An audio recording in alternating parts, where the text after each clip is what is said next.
The coronavirus pandemic is speeding up the demise of America's struggling shopping malls, which could deal a devastating blow to some towns that depend on them. When a mall goes dark, a community loses more than just a place to shop and grab a slice of pizza at the food court Sbarro.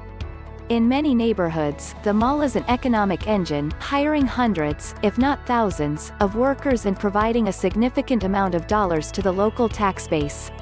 Malls and shopping centers across the country provide $400 billion in local tax revenue annually, according to the International Council of Shopping Centers, the retail real estate industry's trade group. And there are about 1,000 malls, both privately and publicly held, still operating in the U.S. today, according to commercial real estate services firm Green Street Advisors. "I worry a lot as this crisis plays out," ICSC CEO Tom McGee said.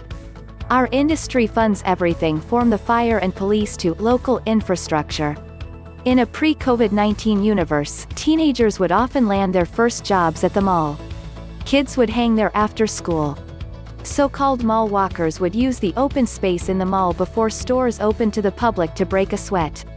Mom-and-pop shop owners would open their first businesses there. And department stores, a mall's coveted anchors, once thrived during their prime. The acceleration of e-commerce, along with a shift toward more consumers wanting to live downtown instead of the suburbs, has led to fewer people frequenting malls over the years. And as the pandemic hit, malls were boarded up, along with the stores in them. Some, including the Northgate Mall managed by Northwood Retail in Durham, North Carolina, are now closing for good. Former department store executive Jan Kniffen has predicted a third of America's malls will vanish by 2021.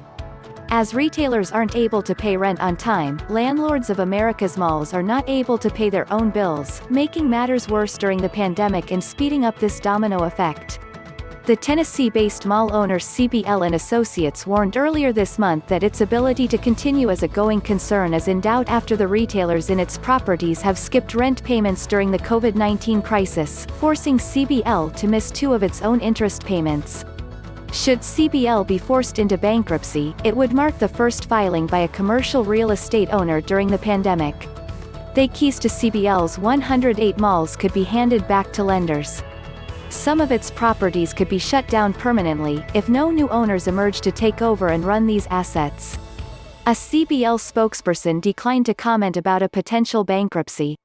CoolSprings Galleria, a CBL mall in Franklin, Tennessee, offers up one such example of a property that is a huge aid to its local tax base.